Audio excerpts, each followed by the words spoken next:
Woo! We are back together. Oh my gosh, so much going on this week. I shoved out a bunch of videos, which I'm hopefully you're not sick of this face.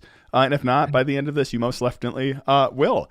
We are talking paranoid security. Like, what is that proper level? Like, I even kicked off this video. What started the topic was I did a video on what is the proper balance of verging on paranoia, manic, almost psychotic security. So, like, what is the proper balance versus like usability? And I thought that was such a good topic, and you need more people to really talk about it. So, if you're in chat, welcome all you party people, as Gator would say, and let's dive in. This week has just been awesome, like legitimately awesome. And I say that, and everyone's judging me right now because someone is having a miserable weekend because of Log4j. Yeah. Hopefully, was any of you guys? Did you guys get hit with that at all? For personally, no. Other than my Minecraft server. So past that, it was just a personal thing on the home lab, so that's fine. But talking to lots of customers about it this week, so that was cool. I mean, what's crazy is like almost every piece of software that had logging, like Unify, like your Unify controller got updated because of it. It's absolutely nuts. Steam, Minecraft, a whole bunch of things. Yeah, your video was the first thing I heard about it. I heard of it, and I was instantly like, "Oh God!" Just the idea of a vulnerability in a logging service. Immediately, I was like, "No one wants to write their own logging service. That's a nightmare. Of course, everyone is using this." And then as I was listening, I was just like, "Oh, this is definitely going to be one of those fun ones. Like, we're gonna find."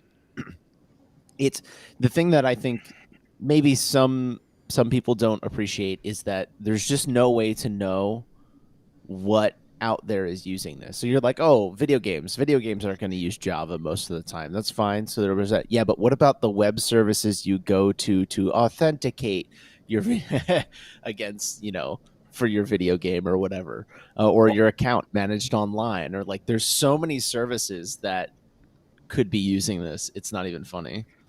Yeah, Praxia says end of life Java is the only solution. Well, like here's the thing: is like, here's what's really funny with this though is like later. And then we need to actually get to the topic we wanted to talk about. But this one's so interesting to me because later versions of Java make this attack theoretical. But here's one of those things: is like so many of these services which are going to be vulnerable to this, they're not exposed to the internet. Like they're not out online. They're the back end servers that handle this processing. Someone on Twitter. Now this isn't like I'm going to say it's not verified by Apple, but it is most definitely verified by other people who have done the same DNS attack.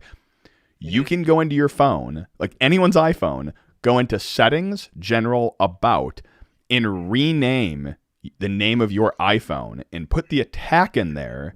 And at least they've already patched it. Like they jumped on this immediately, but they put the LDAP DNS request, and someone had their DNS monitor running, and there was a call from iCloud back on out to their server. Like this is an example of this server is not exposed online, but it handles the log. It's doing logging there.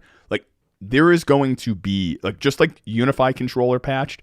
There is downstream servers that are going to be vulnerable for years because it's a package of a package of a package that relies on this. I shouldn't be excited. Like I feel like the douchebag is someone who's having like a horrible weekend, but like again, it's like going up to a bee's nest and just slapping it and going, okay, let's see how we do this. It's gonna be great.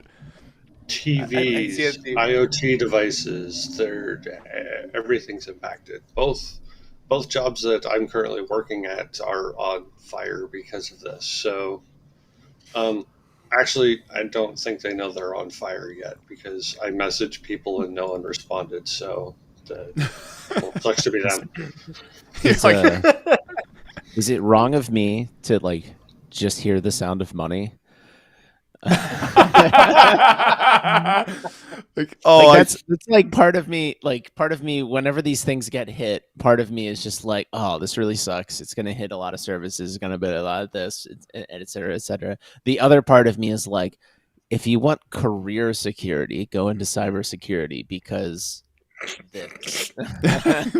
like not even job security, career security, the ability to say like, oh yeah, I could lose this job and walk across the street tomorrow and have another one with no issue whatsoever, because this I, happens, I, pretty much every year. I already got that. I built it in by being a talented SOB. Well, like this is like one of those things where I'm just like, oh, it's a perfect. By the way, when I was going like this in the thumbnail, I'm like, that could have been interpreted a couple ways, but it was a chef's kiss.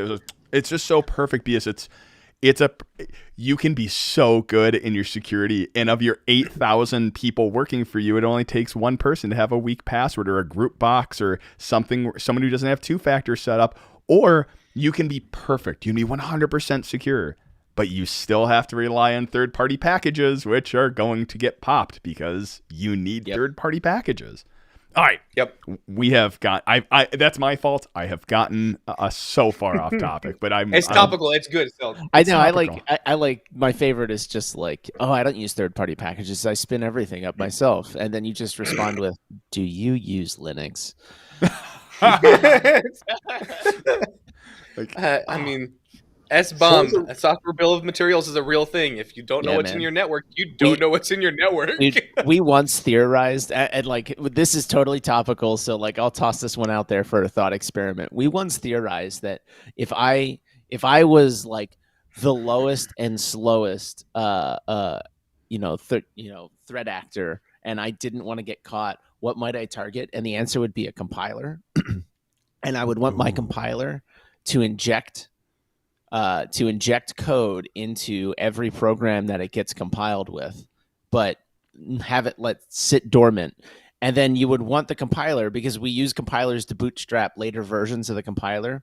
You would want the compiler to inject its own, injection software into the next compiler that it compiles as well, so that it will also compile stuff in the future with that new version, and then just make it so that programs also, when opening up the compiler's source code, like get rid of it. So like we were talking about this as a thought experiment. Could you make a compiler that compiled exploit code directly into just about everything? And if everything was compiled with this, could you also make could you make it so that nothing compiled with it could actually view the source code that was doing that injection, so that you could always have that forever vulnerability in everything compiled with that compiler? And like this is crazy land. Like this can't happen. It's not reasonable, but this is crazy land in terms of like paranoia. Yeah, I mean, you give me horrible flashbacks. By the way, like to learn Linux, my first version of Linux I ever installed was Gentoo, and it was a stage 1 Gentoo, which was like compiling a compiler to compile the kernel. And it was dizzying.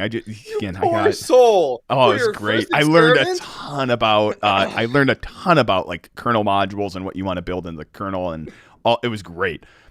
I think I will tie that back, and then I think I think it's worth talking about that subject. When we talk about like what is the proper level of security, at certain point you do need to rely on third parties. I mean, if you go, I'm going to self-host everything, my data's never going to leave my network, I'm going to encrypt it all at rest, I'm going to do zero trust where I'm going to have the keys on everything. At a certain point, you might be using OpenSSL or SSH or whatever you're using third-party software. So that's almost like a ding in some ways. Now it's closed off to the network. But our topic is like, at what level are you going super paranoid versus like what's the usability stick? So I think it's worth having that conversation. I think between all of us, to just start the conversation, Gulo and Gator are probably a little bit more on the verge of paranoia on that sense. And I think probably me and Gowrie, weirdly enough, because this is what the thumbnail was. By the way, I love that thumbnail. We're sitting more on that side of it's okay. Like I'm okay trusting some third parties with my data because it makes it so much more usable. And maybe that's also an age thing. As I get older, I care less and less about pieces of my data because I was involved in the OPM breach, so my crap's out there anyway. Is that a valid statement, Gator? Do you think you're more on the paranoid side? I know I have been a lot more paranoid in the past than I am now, and that's partly because of the jobs I've held. Versus now working in open source land and being able to talk about what I get to do is fantastic. And there is still a certain amount of things that um, I still don't know all your first and last names and where you live and an address to be able to send Christmas presents or anything. That's okay with me. At the same time, hey, being able to find out what makes sense. And one thing that we don't talk about very often or teach very often is personal threat modeling. We talk about threat modeling when it comes to the business. We talk about threat modeling with your online footprint. But what does your personal threat model look like? And that led me down a very interesting 5 or 6 year path of going through and seeing what is my footprint online. If I want it to disappear because I may just have an evil mother-in-law, how would I disappear to make sure that wasn't able to be found when we move to the next location? End up going down the deep dark rabbit hole of the Intel Techniques podcast, where Michael Bazell used to work for the FBI doing OSINT on people. Then figured, I'm done with this. I want to teach people how to become more secure online. So let me teach them how to defeat that. So out of like 15 degrees of his paranoia and to disappear online, he's still got to keep only to like the 13th degree out of 15 because he needs to keep one credit bureau thinking he's still alive because the other two don't have anything on him for him to be able to keep his security clearance and work for the government. So you could go all the way and then you could just never work for the government because you don't have any information out there. You have no credit history. You have no XYZ. Finding your personal threat model is work. Finding out if you have to be able to protect yourself from like an evil mother-in-law, a script kiddie down the street, versus if you're talking about a 3-letter agency or you're talking about a nation state threat, they've got more money, more time, and more resources than you do to try to protect yourself from that. So you have to have a realistic expectation of what you can actually secure. And I'll throw that over to Gulo.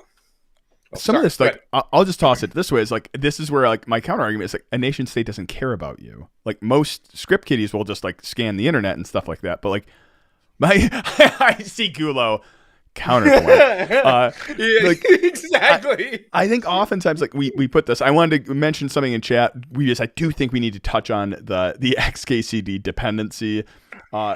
Elkin, I think it is. Oh, I'm gonna butcher the name, I'm sure.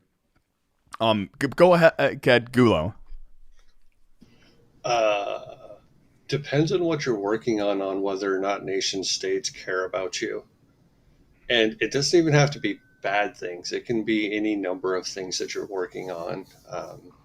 One example, my brother and I, we design power plants in our spare time. And we talk with and work with different governments and different agencies across the planet on occasion on some of these designs. So, yeah, they're not bad things. It's not like I'm putting a crater in the planet, but it's still something where they care and will hunt you down. My threat model is paranoia is not a mental illness. It is a way of life. And perfect. You can find out how many Faraday bags people own and find out where they are on that scale. Right, Grillo? Right. I agree with Gator. Finding out what your footprint is and who knows what about you is all well and good, but killing yourself off is still killing yourself off.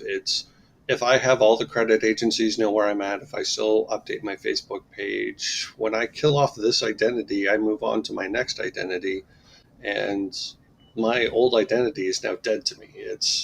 I have all my new papers, I have all my new IDs, I have everything already set up on a new identity, and I no longer touch my old identity. I change the types of foods I eat, I change the way I dress, the way I look. I literally, it's a full cut over to something else. The downside to me doing that is I'm a 7-foot white guy. So whenever I do that, I have to avoid all the places I know that people know me because I'm a 7-foot white guy and they're just going to point and be like, ooh, I know Gulo. I know it from his fuzzy leg warmers. Oh, yeah. No, you're mistaken. I'm not Gulo. I'm Mulo. I'm sorry. You're thinking of the other 7-foot white guy. I think Gowrie said.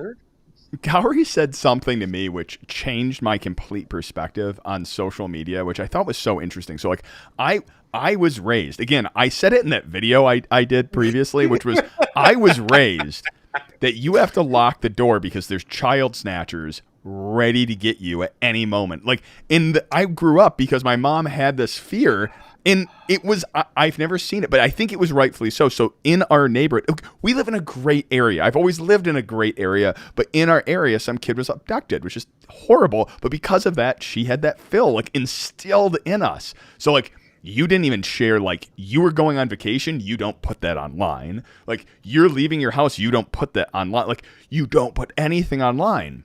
And when I was talking with Gowrie, like when I went to put this channel live, because my real name is the channel name, at least that's what you think it is. But like my real name is attached to the channel name, and you can pull a ton of information. I also own a company, so like you can find like my address online. Like that was terrifying when that started. But Gowrie brought up a really good point, which was if you have a social media presence, it's remarkably hard for someone to pretend to be you, to imitate you, to bring up fake accounts and pretend to be you because you have an identity associated. My father, who has no social media accounts, it would be remarkably easy for me to spin up an account for him, throw his name on there, throw pictures of him on there, and for the world, I'm him online. Like, right. There is something to be said about having public accounts versus not having public accounts.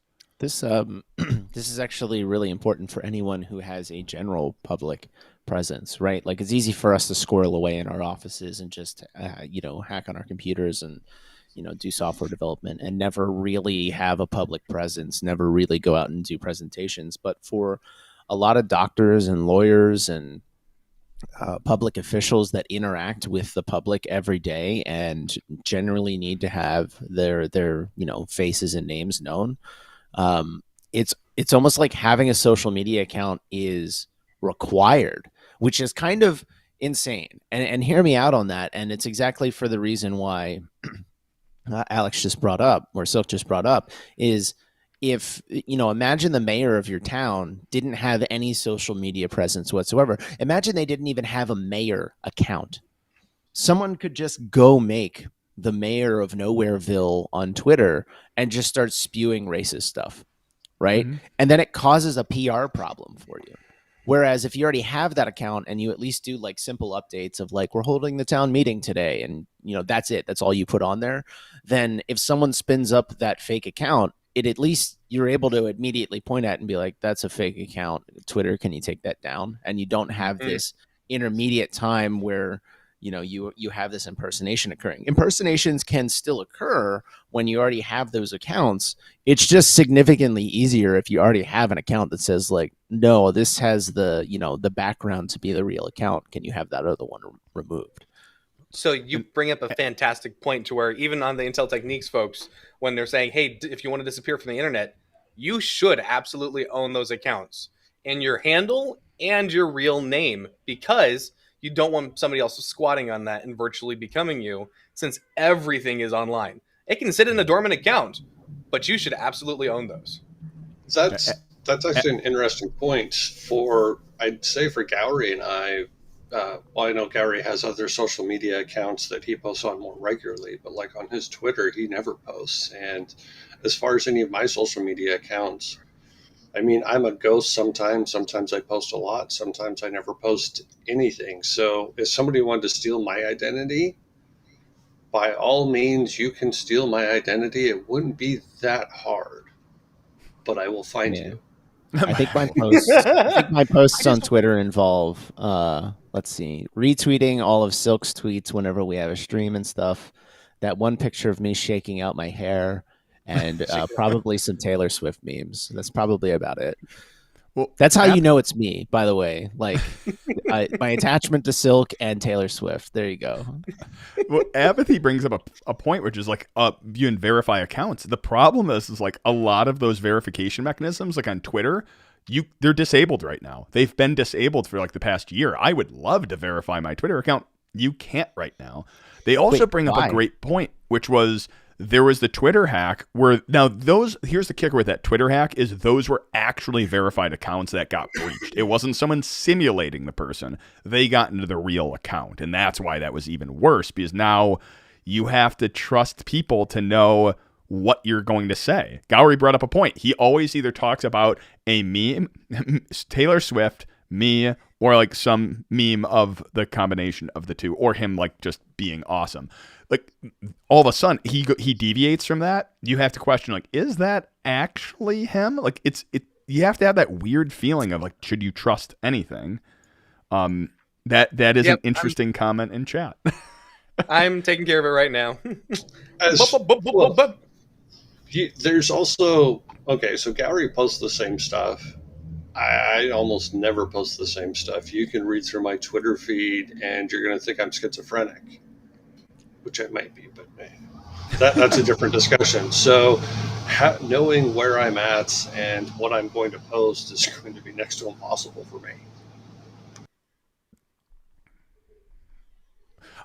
I think the thing, let's get back to like kind of like the level of self-hosting, because I think that's an interesting piece of this conversation. And I know Gator's like, oh, my time has come, Trebek.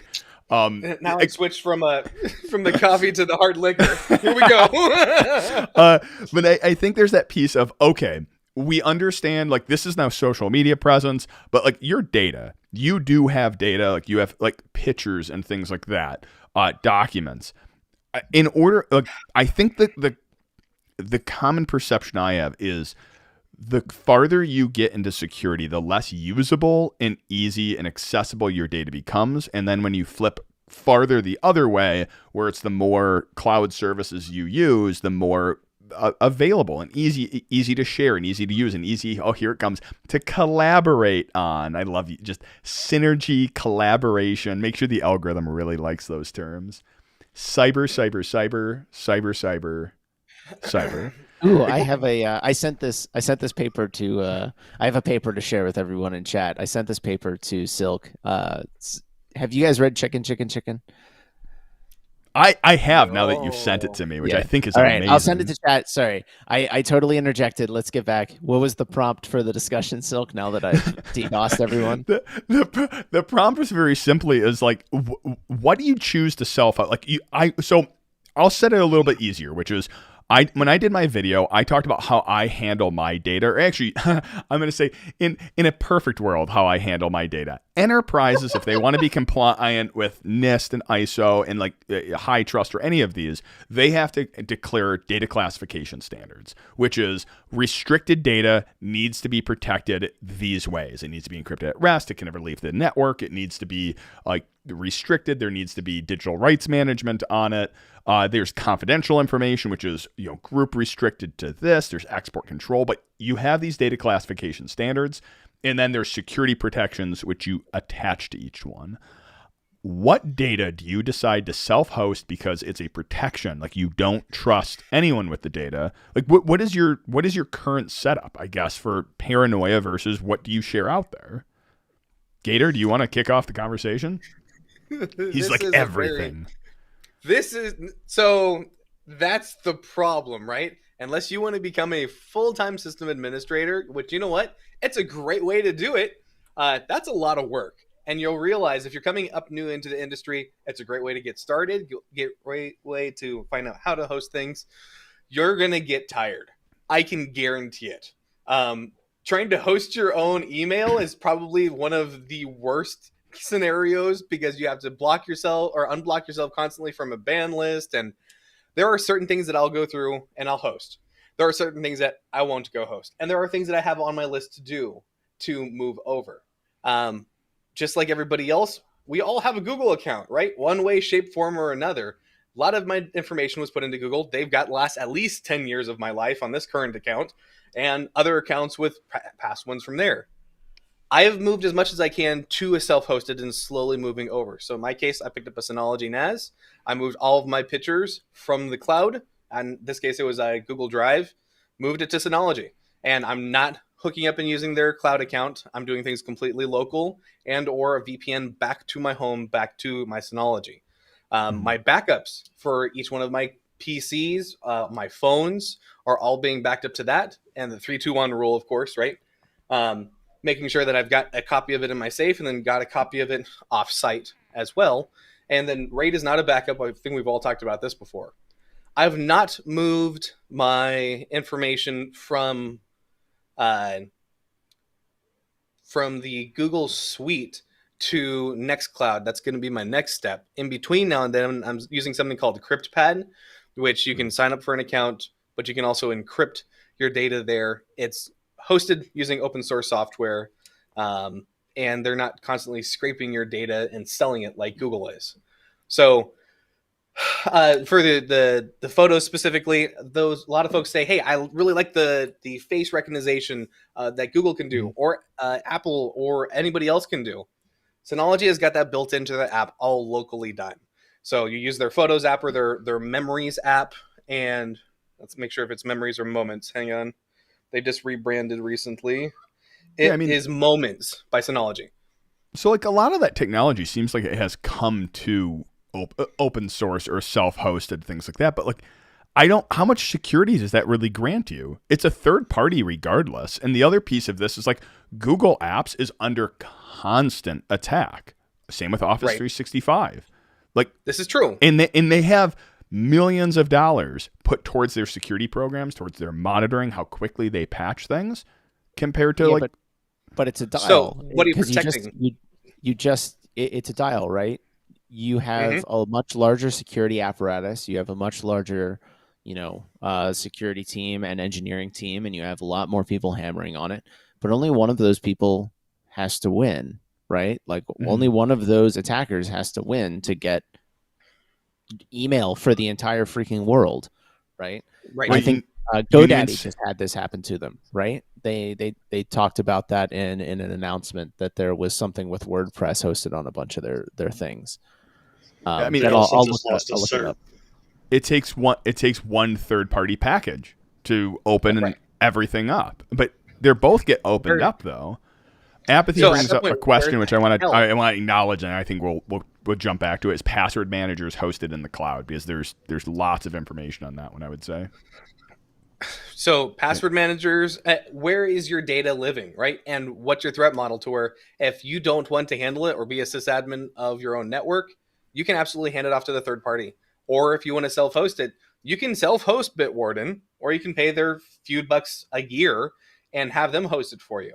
When it comes to using like KeePass XC, that is just self-hosted, man. So depending on what your different data classification levels, it may not need everything inside of the KeePass XC.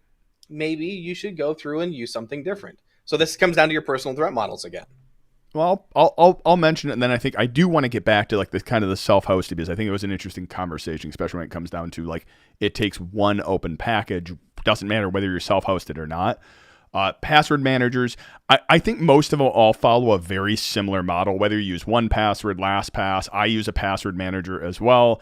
All of them or Bitwarden, they all kind of follow the same semblance of security, which is you have an encrypted vault, it's encrypted at rest, and it's a zero trust model. So even if their server gets popped, it's a bunch of encrypted containers which get pulled down. So all you're really doing is syncing this encrypted container down locally, and then you're decrypting it locally. A lot of the things that will attack these are like client-side attacks. I wouldn't be worried about server-side attacks, even if it's like synced up between servers, between Bitwarden. The way it gets impacted would be like cross-site scripting or some sort of like clickjacking where it's monitoring the password going in. Typically like a phishing attack where you go to a different website, but most of them will monitor the URL you're putting it in and warn you. So most of them have pretty similar security. They're also designed by people who have security paranoia. Like they're designed to do this thing. So I trust one, and it makes overall my security a lot better. Yeah, this is kind of the same thing with, I'll hand it over to Gulo because it's only a sentence, but there's the old rule with like proper crypto of don't roll your own because you will mess it up. And so this is the discussion we're having is, do you roll your own services and run the risk of messing it up, or do you depend on a service that is actively trying not to? So sorry, Gulo, go ahead. So now that Gowrie said that, I'm just going to say I don't roll my own crypto. I configure my own crypto. So all of my data at rest on my servers, on my laptops, everything that I have is encrypted, but I don't use like the default. If I'm running Ubuntu, I'm not using the default Lux setup. If I'm running Windows, I don't run the default bit setup. I actually change it for more rounds. I increase the number of rounds for whatever encryption algo that I'm using, so that rather than decrypting my data in 3 or 4 milliseconds, or verifying my password in 3 or 4 milliseconds, I make sure it takes 2 to 3 seconds for it to actually verify my passwords. And the reason I do that is I'm more concerned about somebody taking my data at rest and passing trillions and trillions of guesses at it. But if I arbitrarily slow it down, then they can't guess as many times as they normally would. Yes, that can make it, for any of my servers that are online, that can make it to where they can do a denial of service and max out my CPU by just doing multiple guesses. But I'm okay with that, because if my servers go down online, I don't necessarily care, and I can always spin up new ones if I have to. So my threat model is I would rather have all of my stuff encrypted to where you're not going to crack my passwords. And most of my encrypted passwords are in the hundreds of characters long anyway. So good luck. To answer Praxis's question, which is that isn't that just security through obscurity? No, this is actually a very common thing now. It used to be that all passwords were stored as MD5 hashes, which was a one-way hash, right? But MD5 is a very, very fast mechanism for hashing, which means that, and we call this time complexity. The time complexity of that operation is incredibly low. And so you can do millions or even billions of guesses per second now with modern hardware. So it's no longer sufficient to just hash a password with MD5. You need a more secure time complex hashing function, so that it takes 1 to 2 seconds to compute the answer. And that's what Gulo is talking about. So there's a lot of hashing and encryption mechanisms now that explicitly take significantly longer, and you only use those for either a high concern data, or for short or small amounts of data that you don't want people to be able to guess. So no, that's not security through obscurity, but it is actually becoming a pretty industry standard at this point to use more time complex algorithms. The other thing is, go on, Gulo, and then I'll pull it.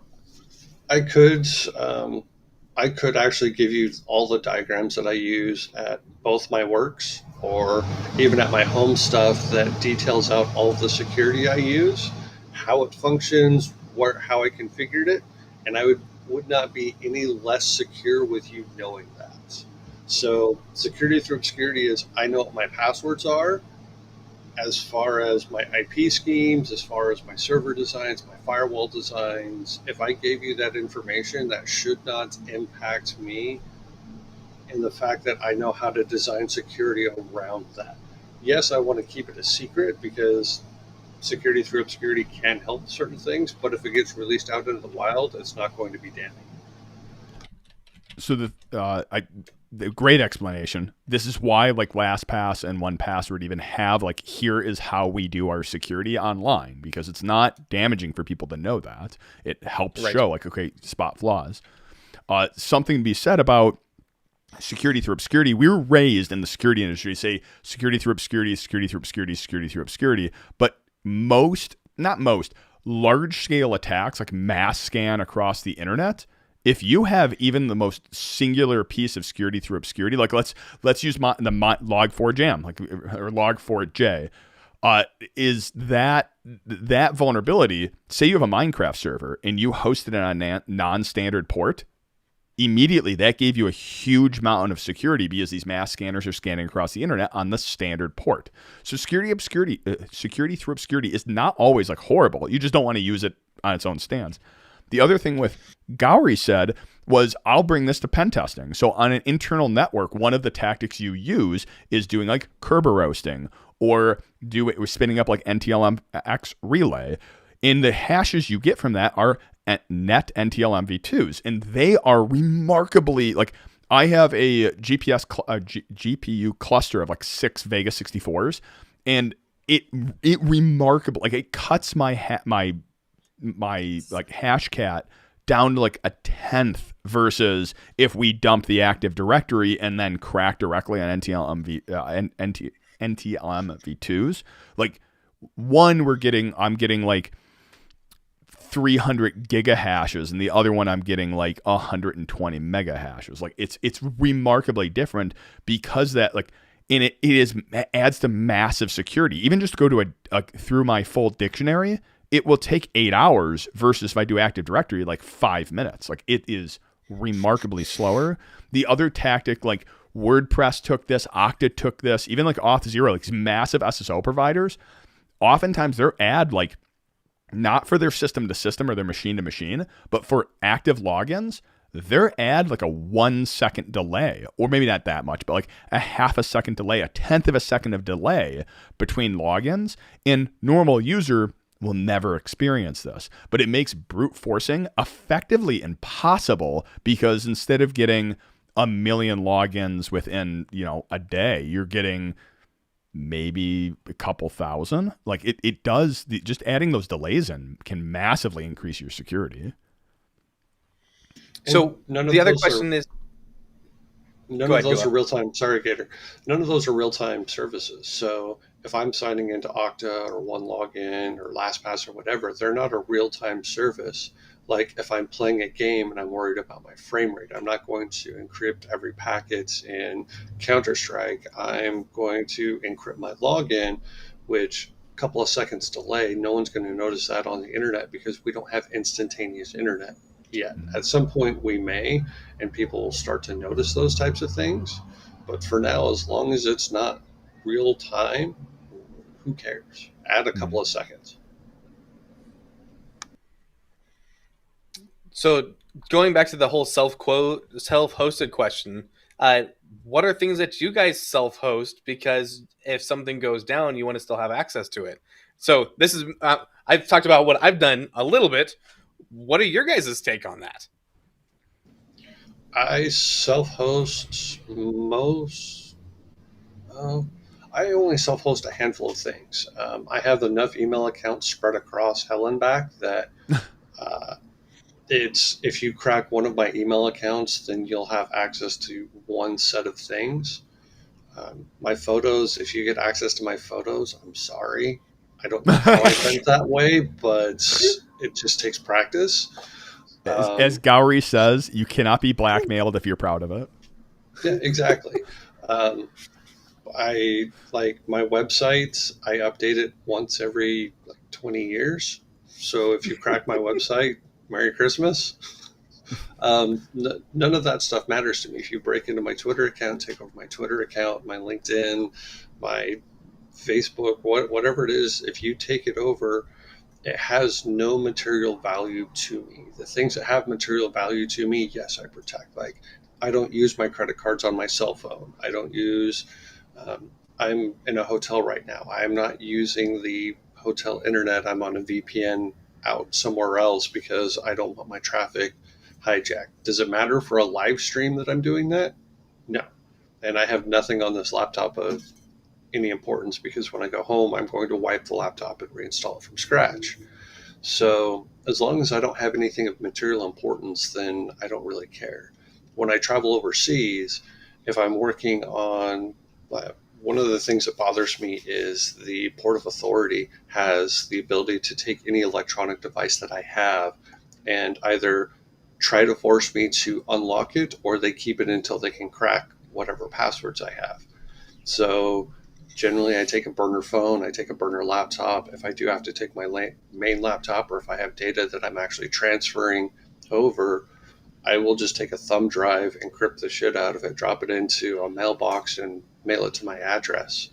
And that way, if they take my laptop, my cell phone, my tablet, whatever it is that I have on me, like whatever data's on there is immaterial. It might have an operating system. It might not even have an operating system. I don't carry that stuff through international borders just for that fact.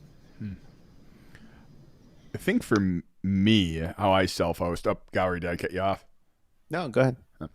For me, self-hosting is there's quite a few different things because for like email and domains and DNS, I use either Google Apps or Office 365. I use both.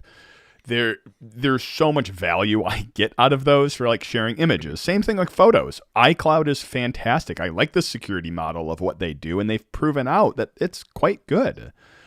So like for photos and stuff like that, for sensitive documents, no, I like self-hosting. Like I use Docker. I love Docker. I have like Docker Compose. I can spin everything up. I can spin it all down. When Unify had the vulnerability, or like they just patched Log4j, it was like, up, go ahead, pull the new image, push it up. We're done. And it's super nice. But I self-host because I want my data here, like for Plex services or WireGuard or VS Code or VS Code Server. Like it's a convenience to self-host them. That's why I do it. But I don't like those aren't exposed, with the exception of WireGuard, because I want to be able to VPN into my home network. Everything else, I'm happy going up.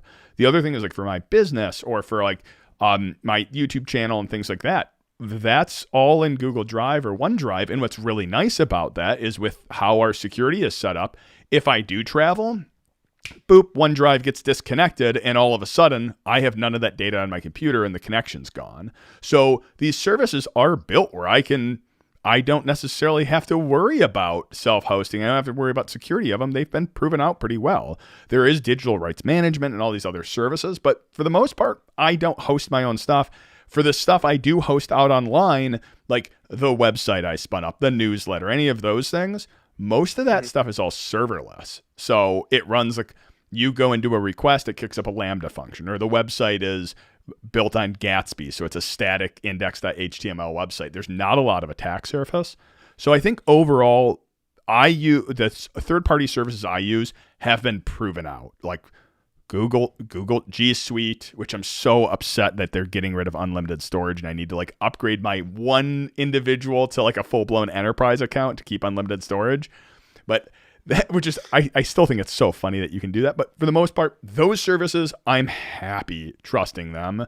For the private data, all of my extreme private data, I need to put into OneDrive because I'm collaborating with other coworkers on. And then I would say my uber sensitive stuff, yeah, that's inside an AES encrypted vault, like whether it's 1Password or LastPass or things like that, because that uber sensitive stuff, we'll say, is stuff that I need. Like here's the instructions on how to access my accounts on my if I have a hardware wallet. Here is the instructions on how to access this in case I'm hit by a bus or Gulo kidnaps me for the next 3 months. Like those are the things she knows how to get access into, and those are the types of things like which are in my uber secret protected thing. Everything else, it's all out there. It's all yours.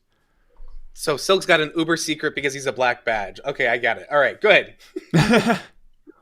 I am probably the weird one of the bunch in that, like, I do collaborative work on Google Docs, and I don't keep anything critical on Google Docs, but I also don't, like, outside of my work, I use my computer for video games and, like, general administration of my life. Like, I don't do development. Like I'll put it to you this way. I keep things like my tax returns local on my machine, and those don't ever leave my machine. But like, I think I have my wedding photos on my machine, but I don't have critical data. I don't know how better to explain that. Like, I just don't have services or critical data outside of email and like my general identity, which is managed different than critical data. And part of that is because like I just don't do software work or really anything outside of work, and kind of as a rule, because by the time I'm done my 8 hours, I'm like, yeah, to hell with this, I'm gonna go play my guitar. So like you might consider the music that I record critical data. Like I wouldn't want people to steal that, or like the drafts that I have. Silk and I have talked about this, where like when you're drafting things, you come up with ideas that you're like, wow, that's that's not good. Like that, not only is that not good, that might be mildly offensive, and I never ever want that, to be seen. And you immediately delete that stuff. But like I don't retain that data for that purpose, right? But that's what happens when you're drafting ideas, right? You like things come and go, and you're just like, wow, you recognize it for what it is, and you throw it away. And it's but also I'm not going to but also I'm not going to be a professional musician. So like if someone steals my drafts of my Porch Pirate song and then makes a giant meme out of it, I'm going to be like, sweet, I'm famous. Like, right? Like this is not an issue for me. I guess like I keep my personal life relatively simple in that regard, and it's a lot more freeing in that way because I just get to let it all hang out there. For anyone who was watching DEF CON. As far as like personal information, if you get my personal information, yes, I understand privacy, and I am a very private person. I will pretty much answer any question anyone asks me directly because I really don't care. But I'm also paranoid that I keep my privacy online fairly well. So I break up all my accounts into multiple email addresses, multiple accounts. I don't use the same usernames, definitely don't use the same passwords. All of my stuff is literally spread over hell and back, because if you break into one part of my life, you only have access to that one part of my life. But there's another piece. Yeah. There's another piece that I do that is kind of strange, is I don't use biometrics. When work installed a fingerprint reader for a door lock, I told them no. It's like, I won't go into that room. I will not give you my fingerprints.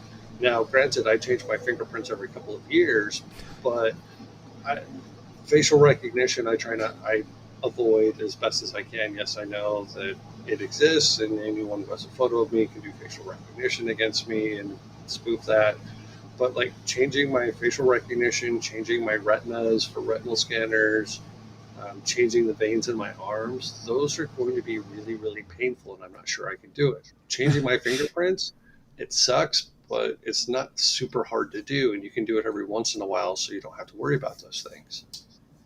I mean, so go ahead, Silicon, I'll follow up. Oh no, I was just going to mention, it's like one of my good friends does biometric engineering, and like he'll be the first to say biometrics is not a great thing. Like there's a lot of problems with it. Like fingerprints, like if you burn yourself on the stove, your fingerprint's going to change. Things like there's usually biometrics are used as like and also like one of the big ones is gait, like your walking gait. So like when you're walking down a hallway, you're weirdly enough, it's different for everyone. So like I think we're coming up with new ways of using biometrics and better ways to be that. And also like the convenience of like the LiDAR, like pointing a bunch of dots on your face and then pulling those measurements, and that's how Face ID works. Like that's really cool because it's not really using an image. Either way, I digress. Pulling it back a little bit, I think when it comes to, I had something. It was brilliant. We'll assume it's brilliant, and I'll hand it off to Gator. Okay, cool. So one of the things that to bring back up with, if we want to self-host something or not, again, it takes work. It's not easy to go through and do if you want to actually accomplish that. The other thing along with that is making sure that you've got the time, the effort, and the ability, because what's your patch cycle, man? If you're running a Minecraft server for your friends online, did you already patch for this vulnerability that's hitting enterprise? That's a responsibility you got to take on. When it comes to making sure that your life is properly either segmented or separated from other things that you do, people at work may or may not know what I am doing here on the weekends. Versus when I go to DEF CON, there are people I only see at DEF CON. Again, so it comes down to your threat modeling. Along with that, though, there was something specifically on when we were talking about the self-hosting. There are things that I still won't self-host because it is too much work to go through and handle. And there was something else too. And I'm seeing Apathy's question now on. Go ahead. I'll pull it back because I actually remember what I was going to mention, which was it was going back to what Gowrie said. Is like there's not a lot I treat as critical data. Like outside of the stuff like this situation, like in case I was hit by a bus, what information do I need to hand off to my family? I don't have a lot of critical data. Like, my life is work. And I don't mean that as like, all I do is work. I enjoy what I do, and it's my own business. So between my own business, all of that data I want to be able to push out there on OneDrive. All my other hobbies, I want them to be out there. I'm fine throwing every one of my YouTubes on, or every one of my YouTube videos on Google Drive, my thumbnails, because I need to collaborate on those. I don't do my own thumbnails because I am not a great graphic artist. The guy who does them is amazing at what he does. So I feel like my critical data envelope is really, really small. Okay. I mean, you were even just talking about this in terms of like social security numbers and credit cards and all of what we would call critical data. Like, the value that those represent is actually surprisingly small. Like, functionally, like, I don't want to mislead any people. This is my opinion on those things. All of those things are already exposed. Somebody already has your credit card numbers. Somebody already social security number. Somebody already, like, it's already in massive databases somewhere, and we're all just playing the shitty lottery. Like, one of us is going to get popped, and then, as Silk likes to say, you call the service, and then they pluck out a specific form, and they go fill this out, and this is how you do this, and etc. And it's not to say that there isn't, considerable, even potentially considerable damage involved in that. It's just that, like, we're all playing that lottery right now. Because all of our credit card numbers are functionally like even the US moved to chip and pin, but not really, because you still have the mag swipe.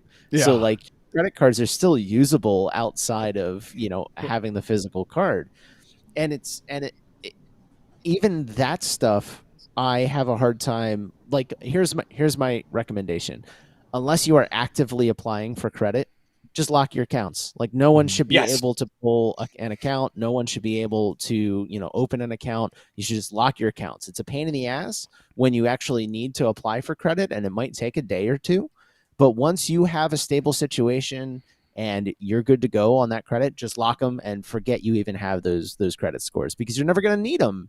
Yeah. Like, I mean, it's true. And going back through the whole identity theft, and, like, again, like, they can reset it. But, like, in the early days of identity theft, like, you could outflat transfer someone's title over to yourself and sell their house from underneath them. And the new people would just show up to the house, be like, hey, we're ready to move in. And you'd be like, what are you doing here?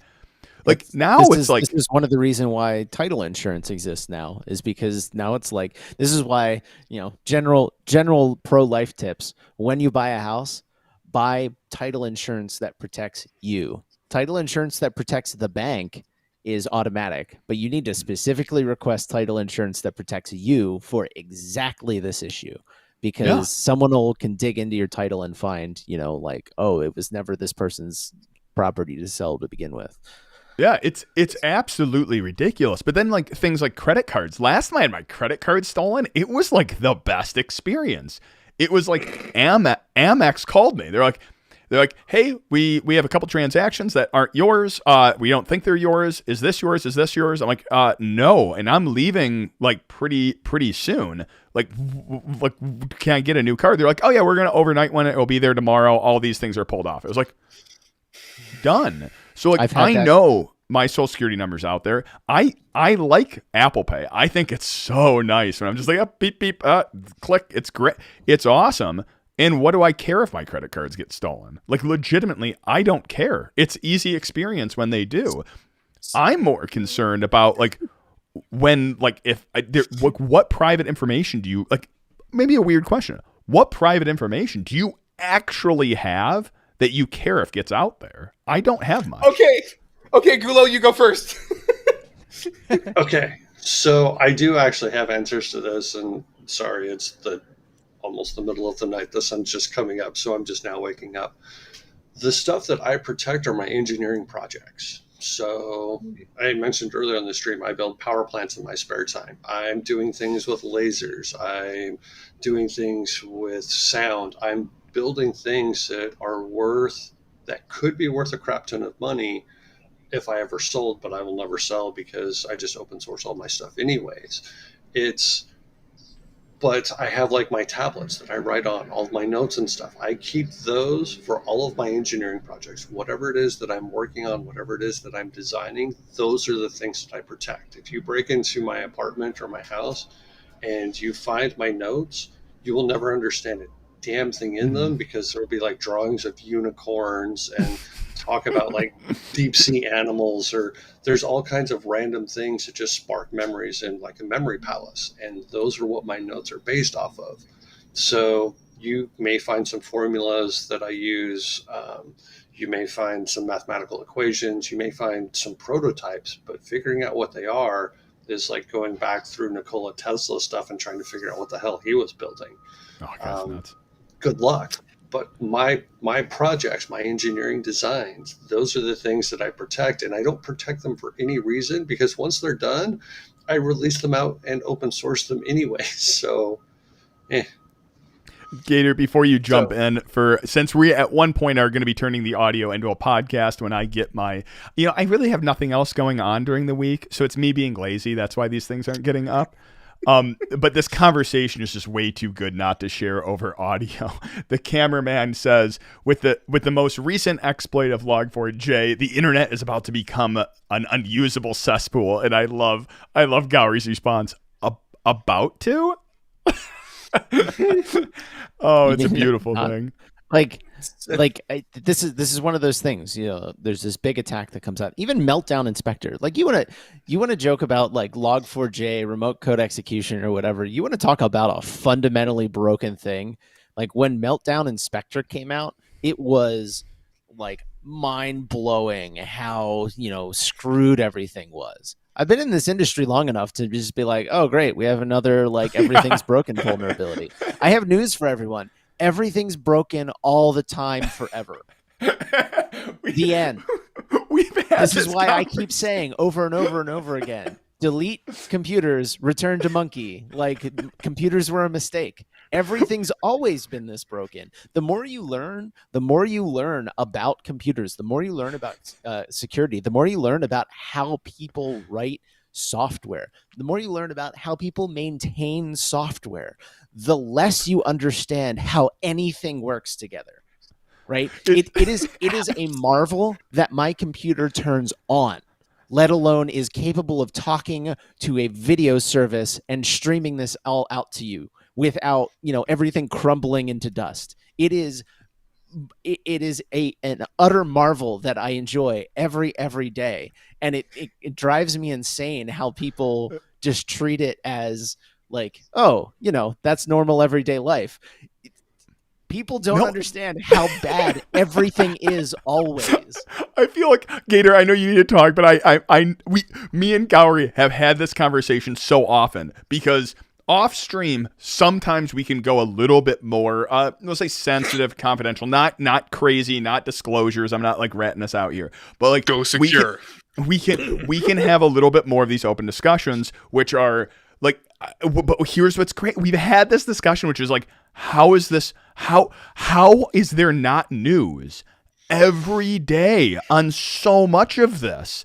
Like, and the thing is like major Fortune, $1 billion companies, they're breached all the time. Like, these are the things you learn. Like at some of the major companies I go to, like major enterprises, it's not how do we prevent the bad guys from getting in? It's we know there are so many bad actors. So many bad actors are on our network. We know their names. We know their feelings. We know how they're feeling today based on what they're doing in the network. We don't even care the fact that they're on our network. We just want to make sure our data doesn't leave the network. Like, we know the names of the like, it is a marvel that any of this works. So I will just double down on what Gowry said. Gator, I'm sorry. You're like biting your tongue. Go for it. Everybody has skeletons in the closet forever and always, whether it's projects, whether it's people, whether it's companies, it doesn't matter.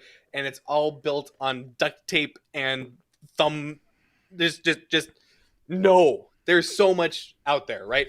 When it comes back to like 10 minutes ago in the conversation, talking about, our data has been out there. If you're talking about OPM, if you're talking about Blue Cross, if you're talking about the credit bureaus constantly being leaked, our data, this generation, in my personal opinion, both this generation, boomer generation, it's complete. All of our data is already out there. The only hope that we may have is how we go through and protect our children and our great grandchildren's data from here moving forward, because our information is already out there. So how much of it is security through obscurity or pretending, hey, we're going to try to be secure, because there's not been any guarantees, let alone actually following up. The people who said that they were supposed to be protecting our data aren't.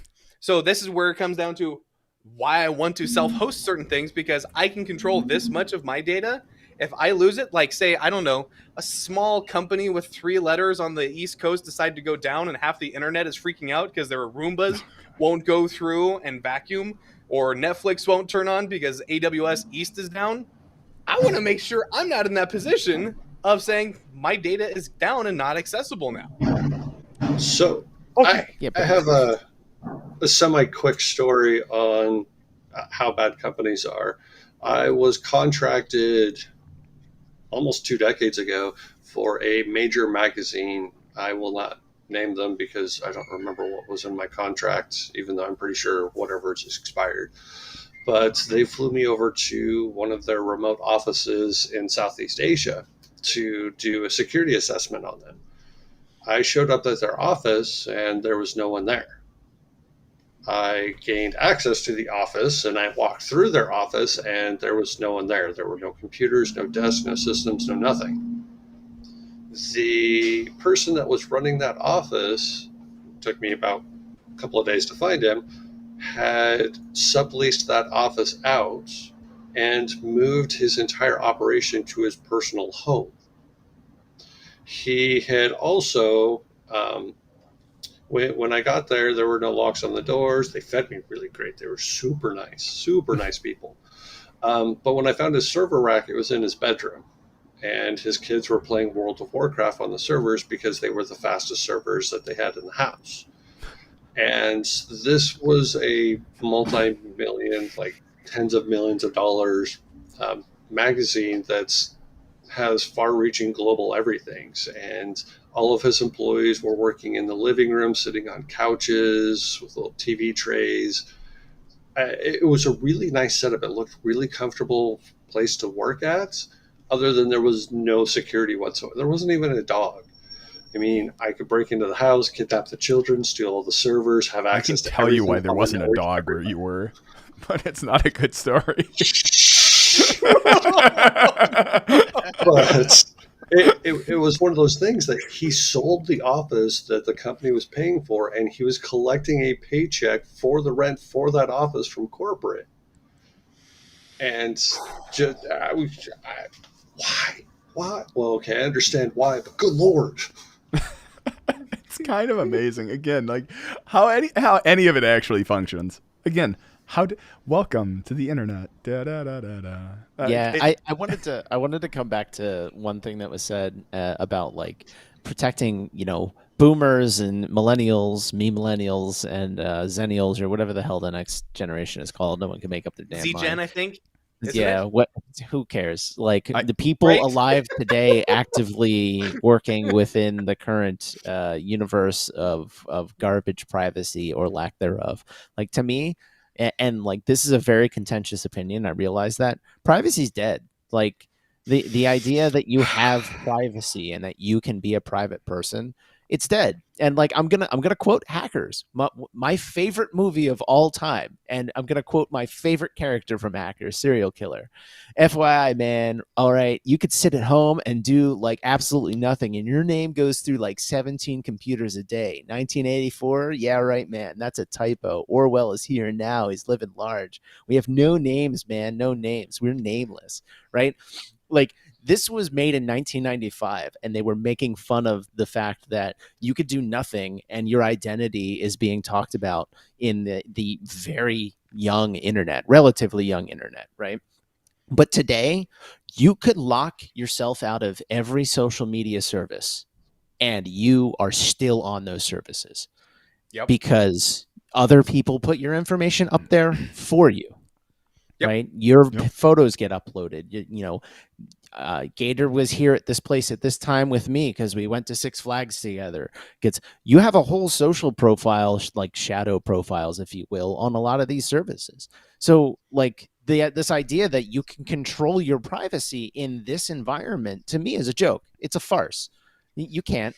And these are just the publicly available services. You have to imagine like there just are groups out there trolling through these things, looking for information on people that they care about, and storing all that information, for use Later in on. like political Yeah. targeting and all of that Well, stuff. I'll add one more thing, and then I'll hand it to Gulo, which is you had mentioned it earlier. Was these shadow profiles makes it sound so interesting, but these profiles are just waiting for someone to come along. Like again, my father doesn't have social media. I can create an account and I can tag him in all those pictures and immediately give credibility to this. Like there is attacks beyond I think we've seen before. And I'll pause there and I'll go to Gulo because I know he's unmuted. So, oh yeah, I am unmuted. I agree with Gowrie, Fair. but I also don't want to send the message out that it's completely hopeless. There are mitigating factors that you can do. There are mitigations that you can put into place to decrease your footprint. Can you erase it? Well, technically, yes, you can't erase the past, but you can erase things going forward if you move into a cave in the mountains and avoid satellite dishes and blah, blah, blah, blah, blah. Yes, there are things you can do, but as Gator was pointing out earlier, there are mitigations that you can do to decrease that footprint and make them more difficult.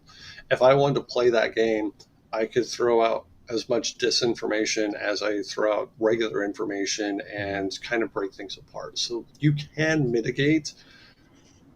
Just be careful that it doesn't become your entire life doing those mitigations. Wearing a tinfoil hat sometimes is cool, but if you're doing it all the time and covering your entire body in tinfoil and wearing infrared LEDs on your head so people can't scan your face and all of these different things, you're probably not living a life. You're probably just worried about what everyone else's life is. So live your life how you choose to. If you're paranoid, mitigate some things. That's fine. Don't go too far because you'll end up like me, and that can be a bad thing for a lot of reasons. Here's just Gator. Perfect. Well done. LEDs all over your face. It's a beautiful thing. Everything's fine. I think that it's such a could not have said it better. The comment I was going to make was along the lines of I think we've scratched the surface of what we'll call social attacks. Like I think we have just barely scratched the surface. We know that there's attack. We can exploit software. We can brute force accounts. We can do all of those things. But I think what we'll call like the next level, next generation, NG, I don't know, like whatever the new term is, the next phase of attacks. Like we've reached the next phase of the internet. It is the phase of social media. It really is. It's all about interacting with people. It's all about making connections, but we have not even scratched the surface of the attack landscape that exists on social media. Because we've talked about like stealing people's identity, but what about like just creating fabricated identities or taking an identity? We talked about this one because like I do tons of breach analysis, especially when it comes to like breached databases, because we take that data and we like operationalize it for our clients.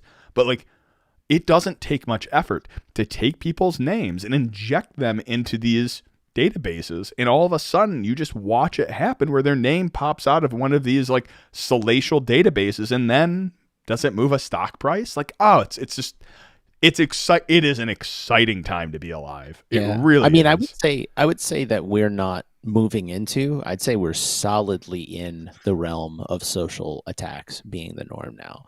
Whether that is, we'll take a really silly one, which is what's like the food service review service that like I can go post a review of a restaurant on. Yelp. Yelp. Yeah. We'll take Yelp, right? There are people that, extort restaurants through Yelp. That's a social attack, right? And they make fake accounts to do it.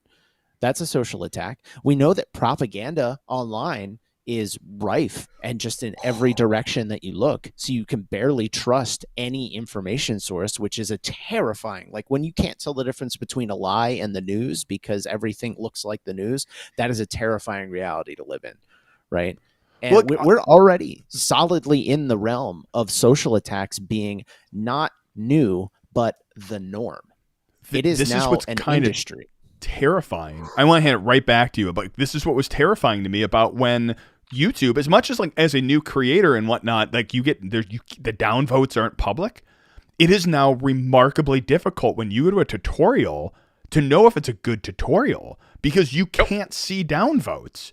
So like I can, as like on the back end, I can see my own, but like I went to a tutorial on like Apache and it was like up 1,000 upvotes, and then you watched it. I'm like, this thing must have had 20,000 downvotes because it was so bad. So it's now getting harder, even more, to know if it's valid or invalid. Gowrie, sorry, I interrupted. Keep going. No, I mean that's a really good example of that. It's hard to know what to trust anymore, and even like, are downvotes a good metric of trust when those can be brigaded?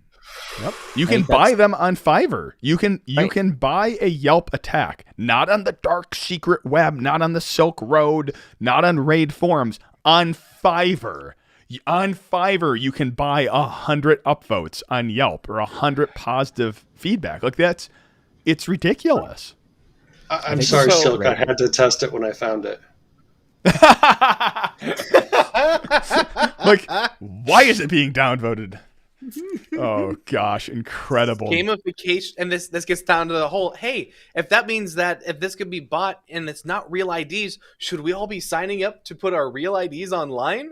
And from what I'm seeing with people going through and how well they've been taking care of our data, including the whole OPM thing, I mean, that has a lot of information out there, and whoever owns that data right now is can they completely make new identities? So yeah, it's not the even solution. There's no good solutions.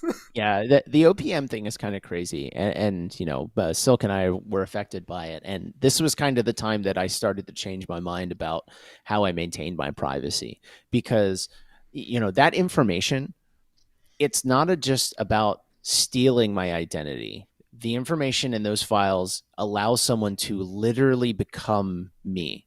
Right. There are, the collection, the amount of information in those files on who I am and my background and my family and stuff like that is insane. Right. There's no getting out from under that. Like you can change your social security number, but all of the information you need to know in order to just get access to the new one. Right. It's absurd. And so this was kind of my basis for like, you know what? Maybe I should have an actual presence and change this so that it becomes harder and harder to impersonate me, because, call me paranoid in this sense. I would rather have a public presence where people know who I am than not have a public presence and then someone just be able to claim, no, I'm him. Right. And then I have this whole nightmare scenario where I have to prove I'm me, which is, people have gone through this. Well, this is like something we had talked about, like when we had this conversation about like your social media presence online, of like, one, it's terrifying to me that the verification method that like Twitter uses would be easily for someone else to do for me with the OPM. Like my clearance level required interviews with every one of my family members, every single friend I ever had, neighbors I had never met. Like that, all of it was grabbed. Like, and that's terrifying that either way, that the thing which is interesting about the social media though, is like, we talk about the defense. This is like the piece of social media I don't think most people like really like it hits them, is your social media presence is what you portray to the world. Like by choice, you can appear however you want to the world, and it's just as fake as everything else depending on the person. So like, that's the other piece of social media. Like, I think it's like outside looking in, it's like, oh my goodness, he's living his life where everyone can see it. It's completely transparent. But the truth is like, it's just whatever you choose to put out there that people believe. This is why we don't even know who Gulo's real name is. Go on, Gowrie. Drunk posting is the best posting, because now you have 100% of whatever it is I was going to say but decided not to say. Yeah. Hashtag no filter. I woke up this way. I was going to say, this is why I remember seeing a headline not too long ago that apparently Instagram, or maybe it was Facebook, or maybe it was Twitter, they actually have data, and they've been collecting data on how negatively these platforms are impacting, in particular, teenage users, right? Facebook. Especially, I think it's Facebook, yeah. Yep. Which Facebook owns Instagram, so it's both of them, right? Because that's where all of it goes. It goes to one central repository, and it's Meta, because we all live in the metaverse now. But yeah, so like they have a trove of data that shows they're having negative impacts on people's psyches. That their services are causing depression, that their services are causing mental illness in some cases, not in the sense that like it's going to give you schizophrenia, but that it causes you addiction issues and stuff like that. And public researchers, want access to that data to be able to determine how we should legislate and against and protect people that are highly susceptible, in particular kids, because their neural pathways are still developing. So these services can have real effects on your mental health and how you develop into, a fully functional human being. We need to consider that. And is Facebook required to divulge that information? No. It's incredibly valuable to them because they can take that and determine how to best force engagement and continue that addiction, because it is in some sense an addiction. They're going to look at that and see how can we drive engagement, which is just another way of develop addiction to our services. And that to me is why like it social media is never ever going away at this point. And you have to have a presence so that you can't be impersonated. And it's a terrifying reality we're moving into in that sense. Like, are we moving towards the Chinese model of having a social profile that has rankings and stuff like that? I don't know if Western society is going to move in that direction, but I think it's not outside the realm of possibility we're going to see something like that developed here in the next 10 years. The other piece of that too is when you talk about these massive treasure troves of data. Let's take like even like ISPs who collect data. Now, let's say it's all SSL encrypted. It's all protected. It's all TLS like encrypted. Here's the problem. Right now, no big deal. Like whoop-de-doo, they're storing a ton of data, and that would be a lot of data. So like, go with me for a second. But 5, 6, 7, 8 years ago, say they stored all this data, all SSL encrypted, HTTPS, no big deal. Well, SSL v2, SSL v3, cryptographically weak. That data is now crackable. And now all of a sudden, it's all plain text. Like, and this is what's terrifying to me about these mass treasure troves is, cool, they have all the data. Whoop-de-doo. There's not much they can do with it. 5 years from now, 10 years from now, like better technology, better analytics, better Elasticsearch. All of a sudden, you might have the ability and it's not crazy. This isn't like, woo, like Daniel Suarez's Damon. Like, that's what's so funny about those books, by the way. He wrote them like 10 years ago or 15 years ago. And now it's like, it's not magic anymore. It's reality. Like, so much of that is now possible. Self-driving cars from a remote control, impossible. Now it's like, oh yeah, YouTube, 50 million videos of it. But so much of this data is maybe useless now, but later on, at a push of a button, you might be able to make that profile Gowry's talking about. And now Siri's listening to me. I don't know why my watch is talking. Continue on. Gator, you have something. So right along those lines, man, it's how much time, and this is where we start putting on the paranoia hat back on, to where that's why whenever I go see you guys in person at DEF CON, I'm redoing my PGP keys. They're at the con. And when I'm physically seeing you, okay, I'm trading PGP keys with you because it's only going to be good for a year. Because when that data is breached, if I'm talking to you on this platform, I'm going to make sure that it's only good for a year that you can look at my data, not forever and always with subkeys and stuff like that. So I completely agree with you. Even if we're trying to do the best that we can right now, it's just a matter of time before it's cracked. So you've got to find out how much time is this information sensitive for? Can you protect it long enough to where it's no longer pertinent information when it is cracked? I like what Taylor said. One of in chat, the actuaries are already hard at work. Yeah, I don't know. Like, I can't imagine. Imagine selling insurance against like a bad social presence. I don't even know how to even begin thinking about that. Like, imagine selling insurance against a bad Yelp review. Well, what's so funny about this is like what cyber insurance, like, it becomes so weird. Like, you have so many different forms of insurance, but like cyber insurance and breach insurance and ransomware insurance, like there will be in our lifetime, like it's like these weird claims people make about NFTs. They're like, everyone will own an NFT because that's what like airplane tickets will be. Everyone will have the ability to buy a social media insurance. I legitimately believe restaurants will have that ability. And then tied to that insurance will be the ability, and here's what becomes so weird to me. Tied to that insurance will be a dollar figure to wipe that, and the services that will sell that will be things like Google, who's the one collecting it all and building the platform to rate it anyway. And that is hilarious to me. They will both be the creator of the problem and the creator of the solution, which I think is just great business. Overall, best thing that could happen to the internet. I'm sorry, that's horrible. Absolutely not. It's probably a good point to start wrapping up. Any closing thoughts all the way through? Gator? Oh my gosh. Wait, hold on. Did Gowrie already find one? Is there an insurance for this already? This one is just business insurance for social media companies and consultants. So I have to imagine it's probably pretty much what you expect. Oh, that is incredible. All right, Gator, back to you, and let's wrap this thing up. So I'll try to be brief.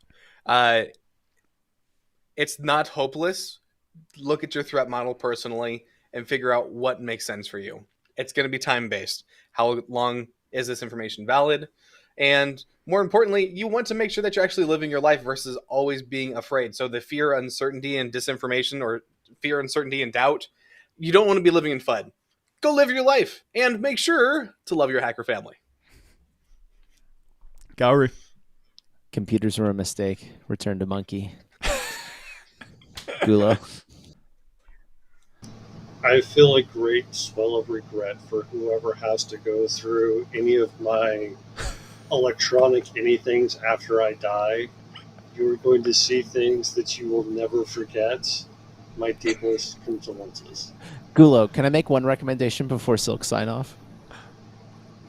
Can you have a dead man switch where you just like super publicly push all of that out so that everyone is forced to go through it when you die? Oh gosh. This is actually something I had looked into, and there are a remarkable number of GitHub projects specifically for this, and they're like legitimate. It's not like, oh, dead man switch. It's like your files posted like incrementally on Twitter, and like the dead man switch is things like if you it will send you like iMessages through Twilio. Like there's it's yes, Gulo, I need that, but the problem is like that means I need you to die before me. Like I beg of you. You're gonna have to self-host it. What was that? Piece of cake. Done. Oh my goodness. With that, what a great conversation. I'm glad you were able to spend Saturday morning with us. I love you all dearly. Thanks for watching. And as always, hack on.